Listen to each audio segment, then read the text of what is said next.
একটা last moment রিক্স নিয়ে পার হইতেছে।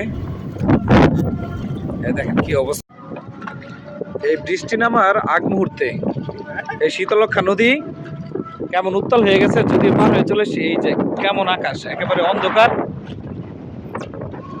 ঘন অন্ধকার, ভেঙে ভেঙে গেছিল। একটু আগে আর বেশি ছিল। এই যে মেঘগুলো বাতাস উড়ে যাচ্ছে, আমার মোবাইলেও বোঝা যাচ্ছে না, এত কালো। এই যে বৃষ্টি নামার আগে কি সুন্দর দৃশ্য। হ্যাঁ, শীতলক্ষা নদী, যদি এই নদীতে ঢেউ ওঠে না, কিন্তু এই বাতাস উঠলে মোটামুটি ভালোই ঢেউ পায়। তো আমি কিন্তু নৌকা দিয়ে পার হওয়ার সময় একবার আসছিলাম, আবার পার হয়ে যাই, আবার কিনারে যাই, এরকম অবস্থা। একটা লাস্ট মোমেন্ট রিক্স নিয়ে পার হইতেছে। দেখেন কি অবস্থা, দুটো মিলা নৌকা ভাই। হ্যাঁ, এত অবস্থা, বাতাসে ধরে রাখাটা মুশকিল, অন্ধকার, অনেক অন্ধকার।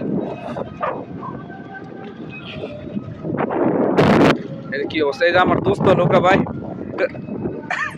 দোস্ত কেমন হয়েছে, বাতাসে কেমন লাগতেছে? অনেক ভালো। কষ্ট হয়েছে না এখানে আসতে?